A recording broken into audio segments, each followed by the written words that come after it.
morning. Thank you so much, Chang, for the introduction. He's sitting across me from the same desk.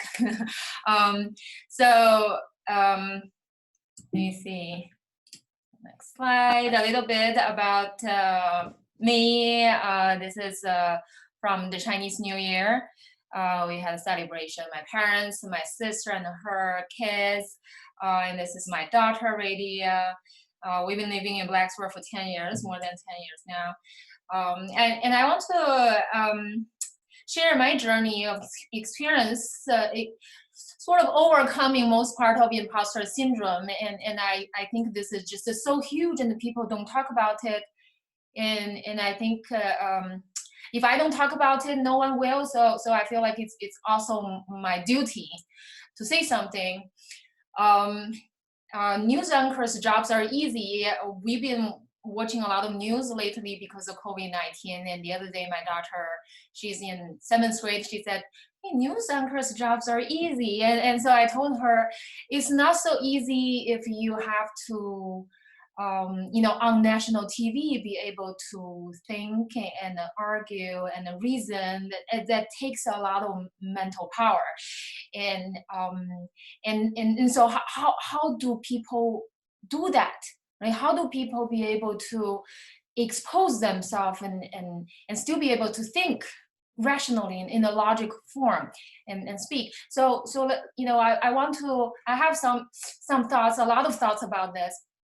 And of course, my ultimate goal is for you, probably not by the end of today, maybe, in your future career, be able to think and speak while being questioned, while being criticized, be able to have the ability to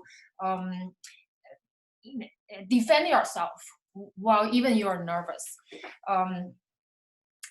And so George Clooney, I read a young actor said, the best advice someone ever gave me was from George Clooney. He said, he said something to the effect of, don't act differently if you're around important people, just be yourself. But being yourself is easier said than done, right? So how can you control yourself so that you don't feel like you're doing something wrong, pretend to be somebody else, being a fraud. And but then of course, if you can do that, you'll be a highly achieving individual, like George Clooney in the movie industry. But researchers, the same thing. We're not in Hollywood, but then we routinely have to present, have to talk about your work, and your mental capacity is so important. Almost equally important as your daily research work. When you present in Stanford versus presenting in a research 2 university, right? So this, with a weaker research program, you feel more at ease if you go to a weaker ranked program, less challenge. And how can you overcome this, right? How can you just be yourself? You always feel like the confident you whenever you are. Why do I know this? And why am I think that I'm the best person to talk about this? So this is a slide. This is a screenshot that I stole from the new Mulan live action movie from Disney. Of course, the movie was unfortunately postponed. I study cybersecurity. This is how I feel every day. And it's such a small group of minority researchers, and you just feeling not to belong is almost the norm, okay? And it is a tough field. Many people are, even though they call themselves researchers, but they have really a hacker's mentality, not very well aligned with a typical research community's thinking. And it is a tough field. It's cutthroat, it's a tough field. I learned so much from this field. the first time I heard about this imposter syndrome is from a magazine, Jessica Alba. She's so successful, not just in movie business, but also opening her companies, the Honest company with safe products for babies that are environmental friendly as well. She said that she felt like an imposter, doesn't belong, never fits in, eventually overcome it. And I wasn't really, doesn't register in my mind, that I have that issue. And according to Wikipedia, this is a psychological pattern in which one doubts his or her own achievements. And this is a persistent feeling, that a fear of being exposed as a fraud, really pretending to be somebody else. But then, even by then, when I read about it, I didn't know I have that problem. But looking back, I've been having that problem for a long time. When I was in grad school at Brown University at the earlier stage of my graduate study, we had collaboration with a researcher from Sun Microsystems. That company eventually was bought by Oracle. So Oracle and Sun, invented a lot of things, including Java programming language. And so we were, talking about something about federated identity management. And so he said that, are you familiar with the public key infrastructure? And this is a very simple concept. Everyone has a public key and private key, and then the public key gets certified, and then so that you know how to encrypt some message with the right key. And of course, I knew that, but I vividly remember I was like, no, I don't know it. And my advisor the three of us was having a conversation. My advisor looking at me like, what was she talking about? And so in the fast forward to 2014, I got tenure. There was a long period I felt like so burned out and really not motivated. And people told me this could be post-tenure depression. It is actually a thing. In 2016, Chang and I, with my daughter, we went to San Diego for a sabbatical, half-year sabbatical. This is apartment. We're in the inside. It's beautiful apartment, right? You can see the ocean. And then there was a community park. I have this arrow pointing out the location, the exact location where I vividly remember my daughter was playing ball in the park. There are other kids playing. The sun was beautiful, no wind and no mosquito, and the tree was always very green. And I was thinking, I was such a loser. I did nothing right. All my publications were useless. My work was just completely piece of crap. And so that sort of a profound failure, it was so overwhelming. And I, of course, Chang never heard of it. This is probably the first time Chang heard of it. And you don't feel like, okay, you want to talk about it. And this was in 2016, and after all the awards, and I would say I'm a relatively successful researcher with good backgrounds, lots of fancy degrees, patents, awards, best paper awards, right? So none of them make me feel better, and really they just don't register in my mind. It can be really bad. Okay, it's really bad. In imposter syndrome, of course, it happens a lot to females, female, people of color, immigrants, and those are triple threats, right? I have all of them, but not just to female. A lot of times, if you feel like you are the minority of a particular group, and of course, traumatic childhood, anything that contributes to insecurity, right? So and then that can be amplified big time, and become a career a roadblock. And so in a lot of the issues, it can contribute, and it's very hard to know the exact reason that I have such a huge imposter syndrome at back then. that you never know. It happened to men as well. Tom Hanks was very public about his struggle, and of course he was 2-time Oscar award winner, right? So what movies, this is a pop quiz for the audience, what movies did Tom Hanks won Oscar awards for?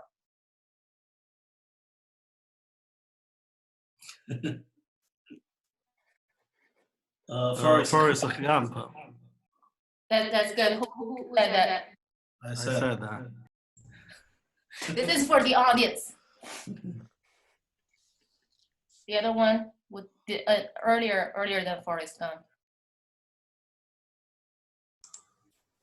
Saving Private Ryan? No, close. I don't know the name of the movie, but I think it was the one that he got stuck in an island. The island. No, not that one. That one was the Castaway. Castaway, right? But not that one. Something like Philadelphia. Philadelphia, yes. Xiaoting, I think. This is Xiaoting. Yeah, great answer. Yes. So yes, right. So and so if Tom Hanks says it, I mean, it's really a fair game. And this is a very successful Australia entrepreneur, a white guy. Okay, also has started a company extremely successful, but had similar issues in feeling like a fraud. And of course, a lot of women, and those are, of course, the people who are brave enough to step up and say, I have imposter syndrome. After Harry Potter, Emma Watson suffered from imposter syndrome. Of course, Maya Angelou, famous American poet who passed away several years ago, Supreme Court Justice Sotomayor. So those are the public faces, right? People are open about it. And you see it's just across a lot of the race, and those are all very successful people. But it just happens so, it's just hard to say, you say, oh, high achieving individual, but then, not necessarily. I had a former student who told me that he felt like he looked too masculine to be a software engineer. And he's now has an extremely successful job at Lockheed Martin in Northern Virginia. He said that when he was doing internship at Overstock.com, people asked him to replace the light bulb because he looked like a janitor.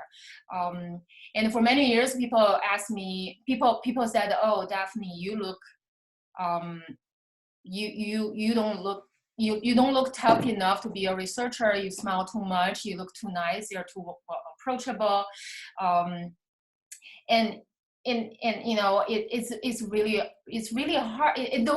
It's hard to predict how much those kind of words impact me. And things like, you're the lead author of the work.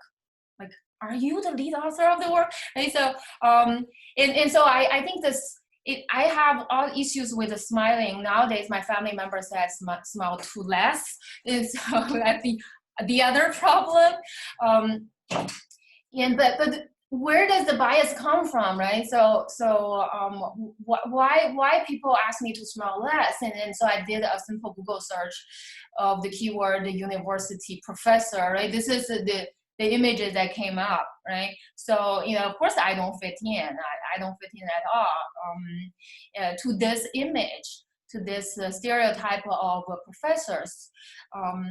And other things contributing, my daughter for a long time was very confused. Like my parents taught American kids, and it took her a long time, and also me a long time, to convince her that America needs us to teach in the college, and we have the skills, and then but then just the whole thing just contributing to a lot of self-doubt. But having imposter syndrome is not all bad, right? So on some days I wake up very early, I start working, I feel like I don't deserve anything.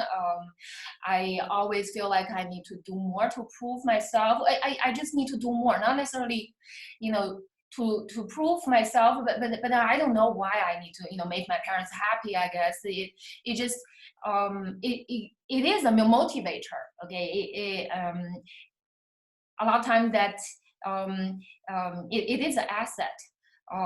But then there's also the negative side associated with it, which is the bulk part of what I want to talk about and how it impacts the research. And because research really require you to be confident. You cannot constantly feel like I suck at research, I don't belong to this community, I'm a fraud. It's just devastating. And we have this cute little furry animal help us to deliver the message that you really need to have dogged persistence in order to do science. And persistence is so important, right? As time goes along, many times it proves this kind of chart, of course, coincidentally, is also how COVID-19 propagates, right? So you have slow start. You spend a lot of time doing research and nothing happened, and you feel like you're wasting your time, and you start to like doubt yourself. But then if things start to happen, the experiments start to work, you start to get some positive feedback, and so if you end your effort prematurely, right, before you start to experience the rapid growth, the quality of your work, your own research skill, your coding skills will suffer. And many studies show that girls, especially young girls, they quit coding because they feel like they are not good at it. But boys, they, for whatever reason, their self-perception is much higher, and the key word is self-perception. They perceive they do well, and so they end up choosing to spend more time and actually with better coding skill at the end. So persistence, sticking around, right? And you also, creativity, research obviously require creativity, that also require a little bit of, require you to not being always on the edge, not agonizing all the time, right? So you have to have a peace of mind. You have to, don't worry about your physical safety, are not very hungry, right? So not too cold, right? So research is really a luxurious activity, and having imposter syndrome doesn't really help. And in retrospect, I realized that my imposter syndrome kicked in whenever I was being interviewed. And I remember that when a couple years, 4 years ago, I was interviewed by CBS, three years ago, CBS reporter, and of course that was the time I was just came back from Abu Dhabi, and I was like very dizzy, and drove for 5 hours in order to meet the reporters. And then his first question is, "You're the lead author of the paper?" And so that it was just a trigger the imposter syndrome, like 100% was like avalanche of imposter syndrome that did horribly, and so that segment never gets aired. My last interview was actually quite good. I think I'd like to think I overcome it. I was thinking, okay, I better not have imposter syndrome while talking about imposter syndrome today. But who knows? And so, but researchers really need to have faith, and then this is a network of faith. Okay, people, and then all of them should work at the same time, in order for you to do good research, right? So my boss, my department head, dean have faith in me, and funding agencies have faith in me, like my proposal reviewers, paper reviewers, proposal reviewers, but I need to have faith in me. Graduate students need to have faith in me, and graduate students need to have faith in themselves, right? That's really, I would say, among everything, the most important thing to kick off the whole chain of events, right? But you know, the stars have to align in order to do good research. Otherwise, if we have self-doubts in a way that you are not open to talk about it, it erodes a lot of this and confidence, persistency, passion, right? It's devastating, and it's so slow. It's like cancer, it's so slow. You don't see it happening, but eventually people will say, they will find reasons like, I'm just, you know, I'm not good at this. I don't like this. I find other things to do, right? So the dropout zone or semi-dropout zone is dangerous. Okay, we want the researcher to be in the fierce zone. So this is a pop quiz. This is just a very sanity check. The quiz. What do you think? Which one? Pick one is the most important for PhD. And PhD is for people who are smart, patient, pulling all-nighters, or creative. Patient. B. Patient. Yes, thank you. Thank you, patient and persistent. When I was in grad school, we have 16 students going into the computer science PhD program at Brown University. That was in 2002. Only 6 people left after first 2 years. And luckily all 6 of us managed to complete the PhD. But the dropout rate is huge. And of course, there are other reasons, but you know, a lot of people, they find it, you know, they say, oh, I don't do well.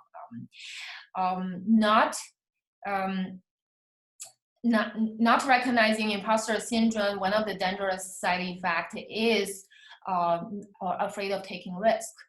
Research, you know, afraid of stepping into leadership positions, taking responsibilities, doing things that are high risk, high return, right? New area, and then profound feeling of unqualification, or feeling others say you are unqualified, right? So none of this, you know, none of this would make you feel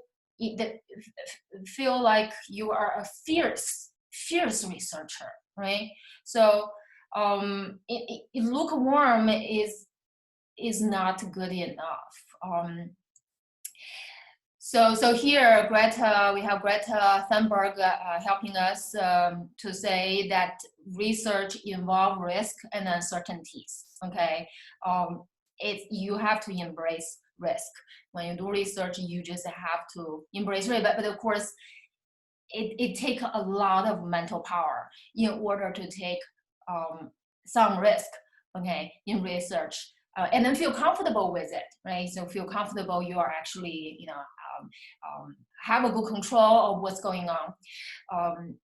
A common pitfall for graduate students, and in particular in computer science, right, is a lot of times that it's hard to say, but it's reading papers and books all the time may not be a good thing. Okay, so I mean, when you're young, people say read books, but when you start to do research, you actually start doing something on your own that are new, that people haven't done before. Reading what other people have done is a good start, but at some point you have to actually take a leap of faith, right?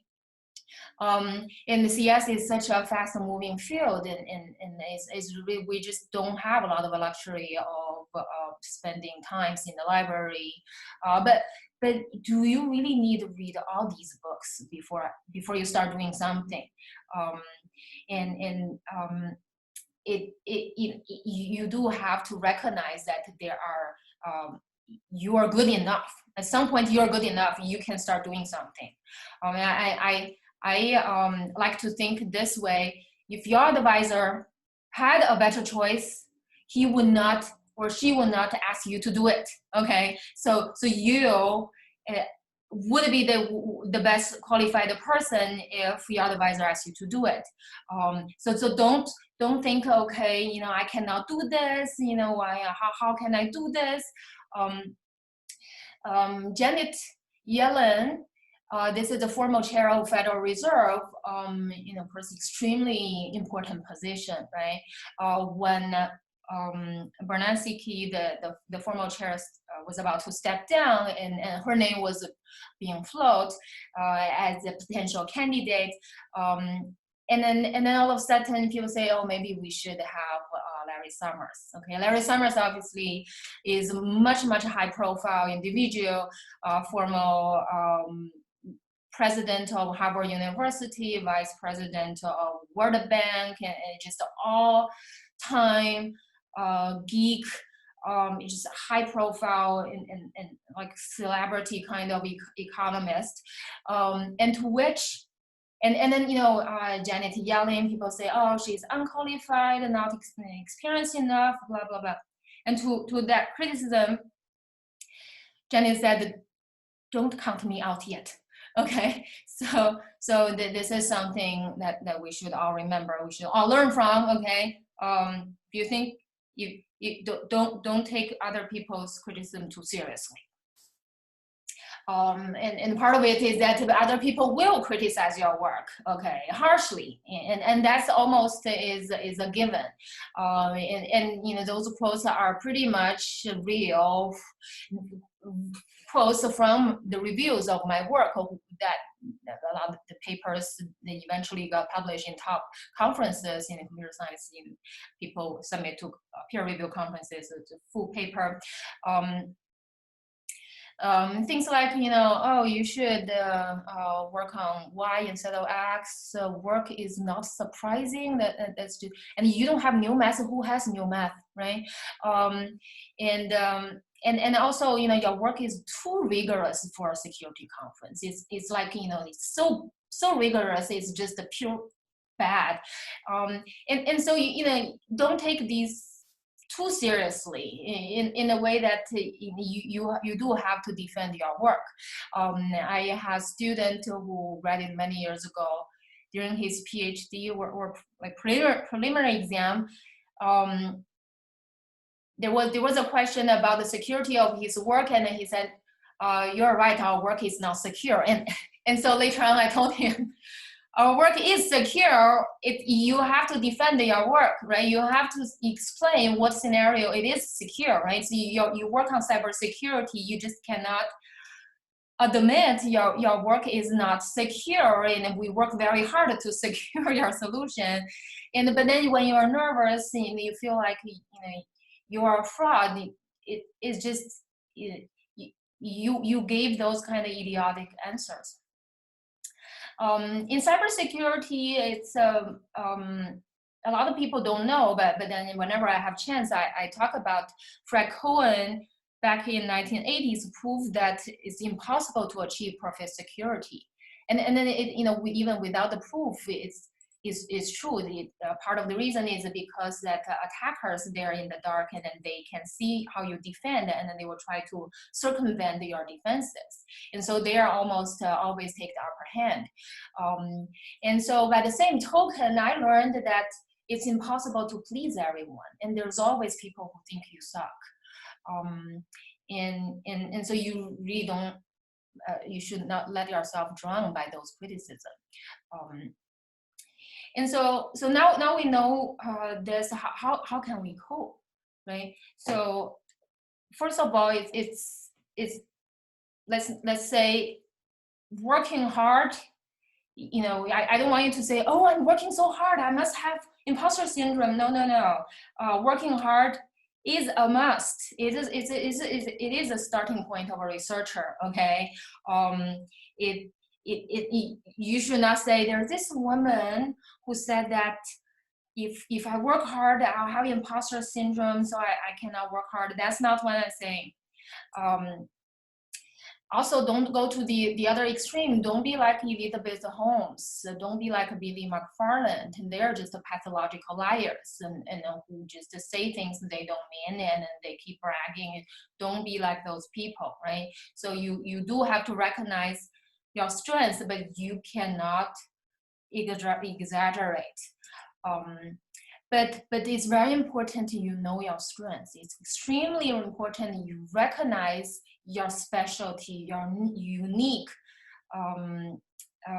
attributes, your traits, the things that make you you. This is Kevin Hart's character in Jumanji 1, and he said, what do you mean my weakness is my strength? And then ironically, this is exactly how I resolved my imposter syndrome. And over time, it was not like one single moment, but over time, I realized that I was such an outlier from some perspective. I mean, some of the cyber, hacking, all that kind of sort of mainstream activity research, is that I have this amazing ability to do abstract thinking, see things, connecting things that beyond their specific concrete manifestation, there's representation, I can see things behind them and I'll be able to connect the different things and then be able to build a more abstract framework build tools that not just have one application, have a more general application, and systematize, unify a lot of solution, which in particular in system security is very important because there's so many ad hoc solutions, and I have this ability to unify them. That's precisely my strength, right? And a lot of people think it's not. For a long time I thought that I'm so different, I'm out of the box, but that's exactly how that make me unique. And when I talk to people, I also notice that people actually like what I say, what I do.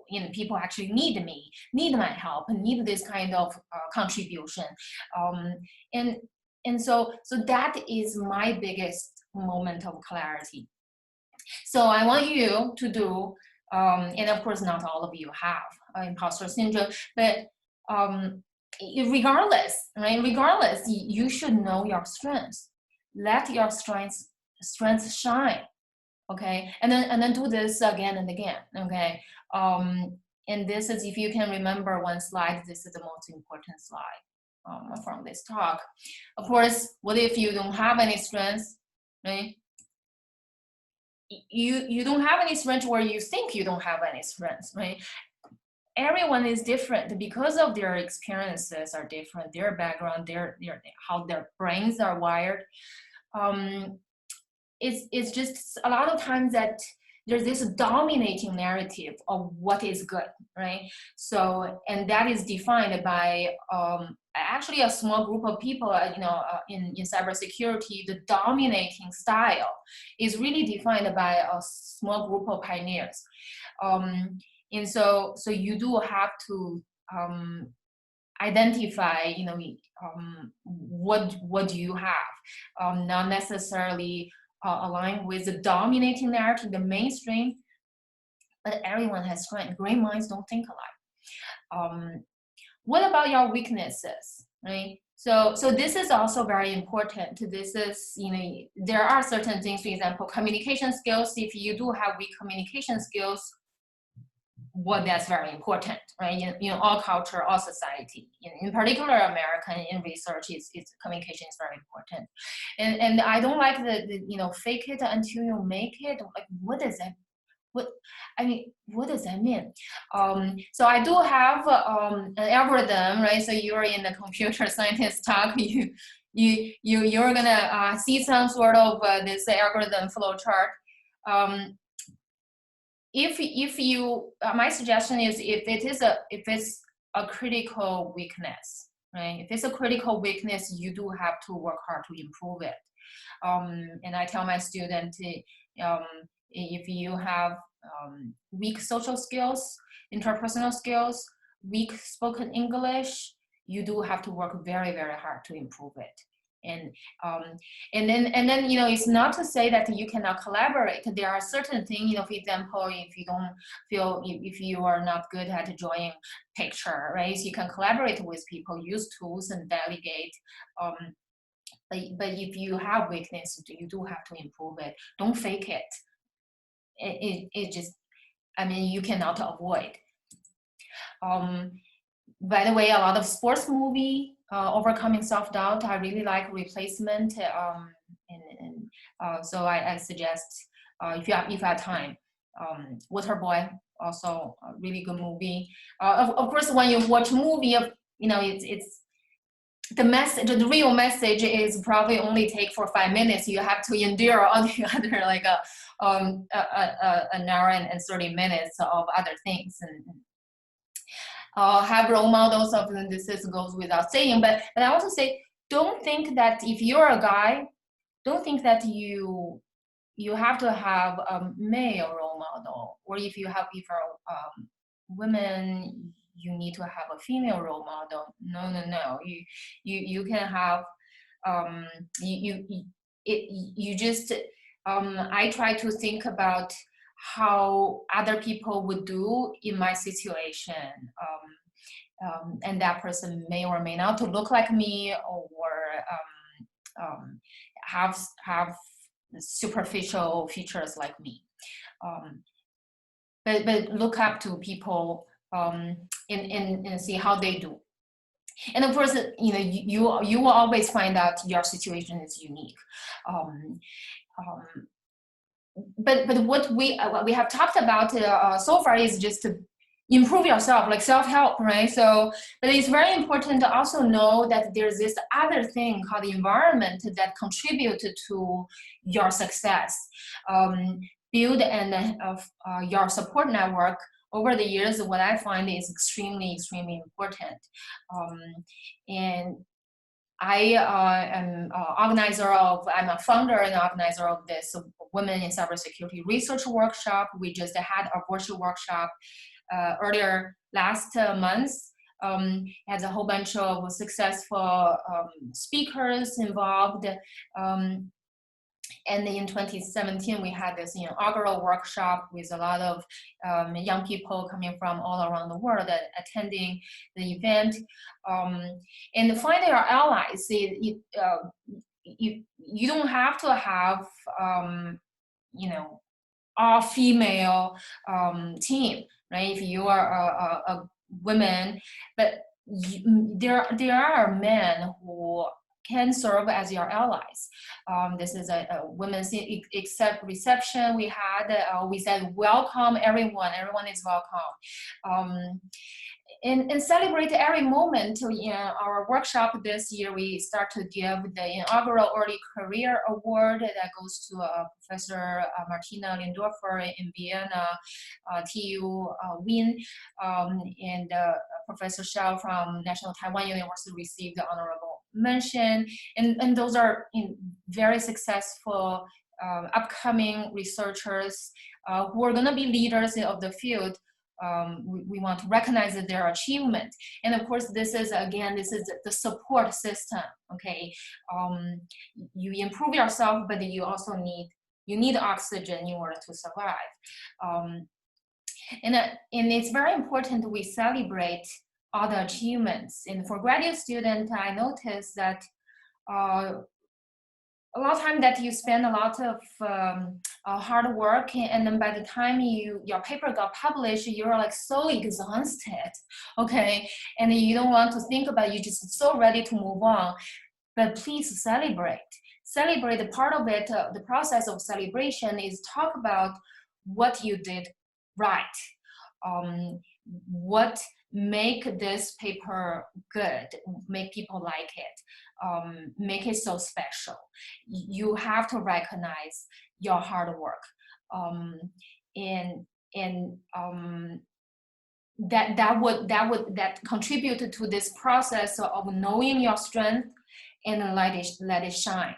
Okay, so you have, and we don't do this very often. This research community, people are intellectuals.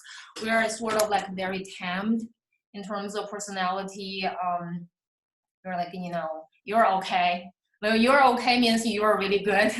And so, but so you really have to follow your gut feeling in a way that if you are happy, you have to celebrate, right? So, and then recognize that you did something right. Because otherwise, I noticed some of the students, my students who passed, who graduated from me, they don't take a, they don't, they have lots of papers, right?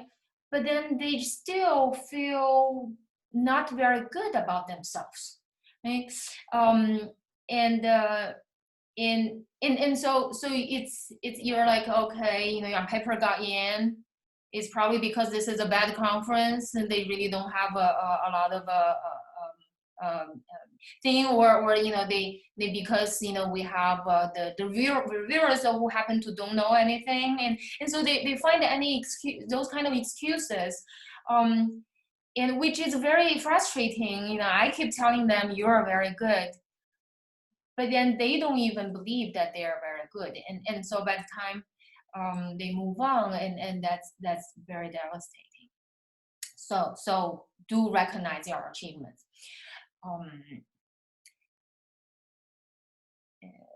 So I have a couple more slides, and then maybe we can do some questions. If you have questions, let me see if you want to, if you're too shy about questions,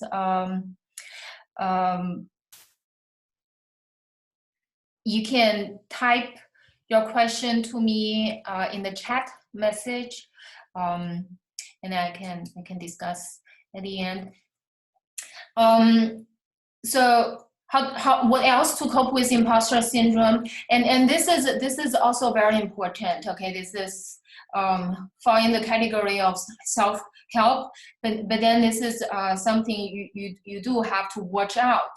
You watch out for those negative signs that would induce imposter syndrome, induce negativity around you, induce inconfidence and hurt your confidence. And so I again have an algorithm. But I want to so just on the left, those are just relatively recent incident happened to me. Like people ask when I was opening my door, a student want my signature. I'm on his committee, and then he said, "Professor, are you sleeping?" It's just a very weird comment, and I was like, okay, is my hair look messy, and then people say, "Woman, you really suck at computer science," and this comment was taking was in the context of you do so well. I think you do so well because women usually suck at computer science, and so it's like a compliment, and but then sort of like it just something that is just off, and let alone sexual harassment incidents, right? Happening to me, happening to other people that I know, and just all contributing to lower confidence, lower self-esteem. And so I want you to follow this kind of chart, that this is what I do. So do I really suck? If the answer is yes, and then go back to the previous algorithm, you do have to improve, right? Like you get a review of your paper that point out a glaring hole that you didn't do, that you do have to work on it. If it's not important, if it's something that's not, it's a comment that's not important, then I do let it slide. I don't fight every battle. It's very energy consuming, so I just let it go. And then if it's extremely bad in a way that it will, if you stay longer, you will get hurt even more, like you're confident or, bodily harm regardless, just to get out, okay? So, sometimes I do, before I was like usually in those kind of incidents, I froze up. Now I know that I have a choice, my body can actually move. So I do something now, a lot of time that I do get out. So I want to surround myself with, positivity. So do guard your confidence, but it's very important for everyone, right? Everyone to know that it's not just yourself, it's also the system. It's absolutely the system, a lot of things contributing to the bias, stereotype, and so on. So, I would say Lin Yin alone is not enough. Growing thick skin alone is not sufficient. It's important that you grow thick skin, like you let things slide.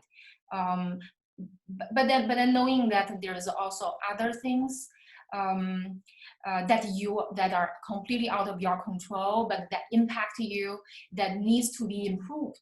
And things are improving, but it's just very slowly.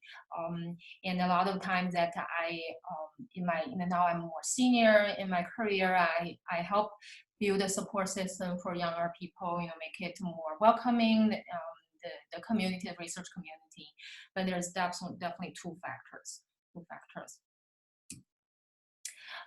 So science, the whole talk is really because that if everyone contributes, and everyone is happy, they thrive, then science will be better. We have more diverse ideas. That's just very important. And I recently was a panelist in an article, and I talk about women in technology, how companies can empower women, and there's a link. And so if you have time, take a look. I will also make my talk available. I'm recording it. Yes, I'm recording it, and I'll make the video available as well on my website. So with all that, that's all I want to talk about. If you have questions or comments, we have a few minutes to discuss. Yeah, let's thank Dr. Yao for the very interesting and stimulating talk. I think I certainly, that was my first time listening to this, and I certainly echo a lot of the ideas presented in the presentation. Just a quick comment, for example, for graduate students, you sort of, I think one thing you can do is to challenge yourself. I think there were times, obviously, for myself that I feel inadequate. I think that tends to be the time when you were interviewing for a job. I think back 20 years ago, I would be going to ASCG meetings, talking to these people from different departments to see if they had an interest in me. And then I found that they were willing to spend like 2 minutes with me. Then the other guy after me could talk like happily for 10 minutes, So I just felt bad, In the end, they probably had an easier time, So getting the job eventually, that was true. But I do feel sort of, because I had that experience, it helped. I think when you challenge yourself, for example, you never put you in that position previously, then it's shocking and devastating sometimes. that you're suddenly in that situation. Or for example, if let's say you had a previous opportunity, let's say that, for example, you can embarrass yourself. Let's say if you ask a stupid question in a seminar, departmental seminar. So, and then that sort of, that challenges yourself. At the beginning, it's always bad question, but if you keep doing that, then you'll get better. So then you ask better questions. Suddenly, at one point, you feel much more confident. Yes, Sotomayor, she said that the Supreme Court judge, she said that the first year she was at Princeton, she didn't ask any questions. She was really afraid.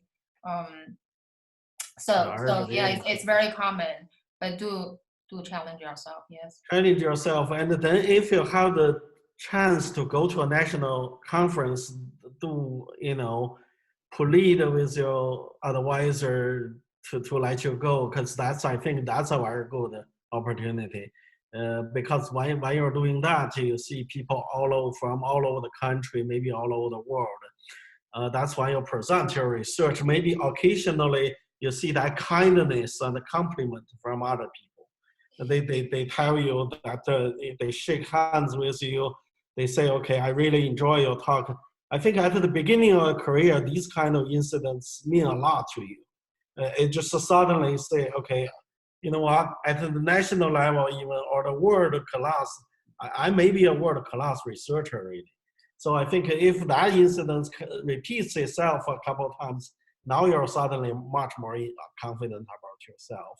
I think then later on, if it's a job talk, if it's an interview, you're not as nervous. Certainly you still got, I think even when I was a junior professor, I still got nervous if I realized, okay, the person I talked to is an authority. If he is a leader of the field, he's like 20 years senior than me, that sort of things. But I think you keep doing that, and there will be one day that you feel very comfortable. Because the chance is you're gonna find, okay, they don't know a whole lot more than you do, or you're good enough to really talk to these people. I think once you realize that, things get a lot easier. The worst case scenario is that you always hide yourself. Then you're the one, standing in the corner of the room. You never get to talk to anybody, even these are the people you admire. And then you always feel inadequate. Then you always feel other people are doing better job than you. See, they can talk to these people, you cannot. Okay, so I think that they always feel bad. So and it's also important for everyone to. I think I now has very thick skin because I failed so much, for real. Like I ask questions that probably people perceive as not very smart, but then again, what is smart? How do you define smart? And so, but I think in some common standard, some sort of traditional standard that I fail, but because I fail, and then again, it's not truly failure. I don't care anymore because I define my own standards. But don't be afraid of failure because people will be judging you, and then their judgment may not be very correct. It's things are always different. There's always when I present myself, there's always there's always doubt, but I now what I'm able to do is I'm able to shield myself from those unfounded doubts, so that I don't underperform. I perform as usual, as normal, and that is something that I try to make sure that I achieve. I don't unnecessarily look like an idiot. Sometimes when I, like being interviewed and I feel, like my imposter syndrome got triggered and I truly look like an idiot. So I try to avoid those situations. If I really know the work and I did the work myself, and I should be able to talk about it. And so that is very important. You recognize the issues. and you don't like, if people look at you in a way that they seem to think that you're a fraud, don't take that, don't take it in. But it takes a little bit of energy to process. Your brain should 100% focus on actually the science talk. But now my brain has a little bit of percentage focusing on correcting this mental status. So you know, but then I'm getting better. I'm getting more and more like fully engaged in the scientific discussion without worrying too much about what this person think about me, you know, what I said and what this person would think. So it takes a little bit of practice. Yeah, I think let's see if the students have some questions. I think they tend to have questions. Feel free to ask anything, to comment and make comment. Hi, Dr. Lu. Hi, Professor Yao. Yeah. It was a great talk. I really enjoyed that. So I have a question. What is the relation between the imposter syndrome and perfectionism? Is there any direct relation between these two concepts? Yeah, I think the perfectionism is like the people who have professionalism. Sometimes I read that they have imposter syndrome. So I would say it's a subset of imposter syndrome population. And I think the and then again, you know, you always sort of see the imperfection in yourself, right? So like people who have imperfectionism always see, oh, I should have done this, I should have done that, and then that trigger the you know, the feeling that you feel you are not doing sufficient, you are not adequate, and you know, you so much focused on this small percentage of things that are not done, but then completely ignore the huge percentage of achievements. And sometimes I tend to have that. I have a combination of things. A lot of this is coming from anxiety. You know, you have anxiety, you have like heightened sense, and you see all kinds of imperfections. Okay, and so when you get older, it's better. You know, you just are so exhausted. You're like, okay, I just cannot do anything more anymore, and so it's getting better. And a lot of times that people actually don't notice, you know, if you have imperfection. Like, you know, I organize a workshop and events, and there are things that I want to do, and I forgot, you know, the website. The first time I organized a workshop, I thought the conference organizer will print the workshop program, and they didn't. And so like all the undergraduate student who wasn't familiar with how this thing goes, and like they had no idea who is going to talk next, and so we don't have a printed program. And of course, you know, that was in 2017. I still remember it vividly. So, but then you sort of, you have to let it go, because I tell myself I have to prioritize. I have to, you know, like also make sure I have good mental health. I have to prioritize on the most important things. And so I think a lot of this is perfectionism, imposter syndrome are irrational thinking, and you have to rationalize it. You have to, you know, but then recognizing the issue is the first step.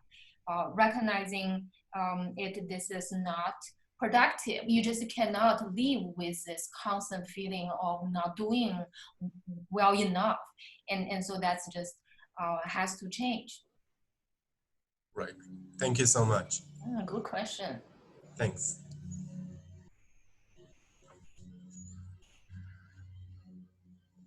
Anything else? Okay, just a quick comment there. Alina, go ahead. Yeah, I guess my question was, how can we support each other to help others with imposter syndrome? Yeah, good question. I think talking about this to others and sharing your experience, like talking about it is so important. And in a way that's, you know, you feel you're not being judged and people don't like, because sometimes I think, you know, how come I now can talk about it? I think part of it is because I recently promoted to full professor. Now I feel like, okay, no one can, when I expose my weaknesses, my you know, all those things, and people can no longer say, oh, she's a weaker researcher. And, you know, I feel like I have done enough to prove myself, but then during this process, it's very hard for, I understand earlier in my career, I don't want to share this, but then so you just internalize, and so, but then it's not very, very healthy, because it's just, my brain wasn't 100% functioning. And so you have to find people who don't judge, and and just talking about this, and then so like you recognize things, there are things that you can change. In my community, computer science in general is on one hand it's very geeky, it's intimidating. Okay, so it's very geeky and you have to look like a nerd. On the other hand, it's a high-tech industry. People are very progressive, and so people recognize the issues and are willing to talk about the issues. And then there are enough senior people in the community that recognize this is important. So in general, I'm getting better, and then but then in comparison, chemical engineering, you know, I have a constant conversation with Chang. In some more traditional disciplines, I don't feel like it is the same level. And also in some culture, when last year I went back to China, they had ACM Turing celebration, and I gave a keynote in a smaller subgroup.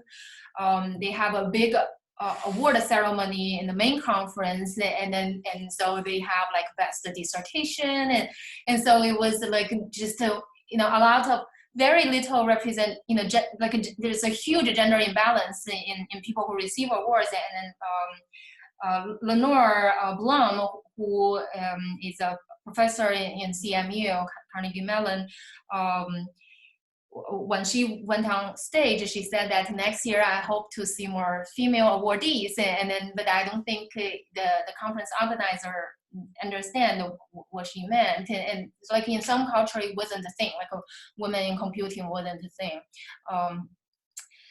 So I think, have some support group, have people who share this, and read about this.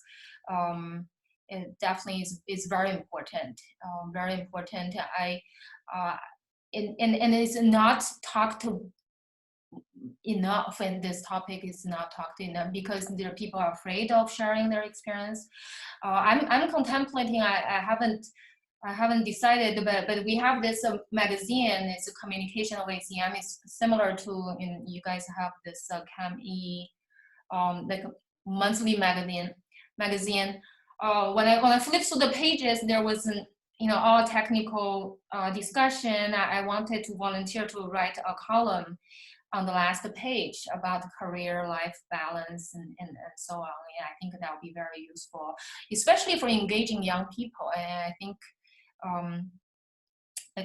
and then I haven't really got around to do it, but I think really, senior people in the community ideally would be the best person to step in to do the work.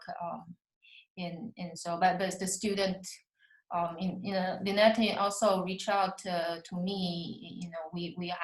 My group has several female students, and so I think we can have some lunch together. I have lunch together. I think the more we talk about it, you just feel more comfortable. Thank you very much. All right.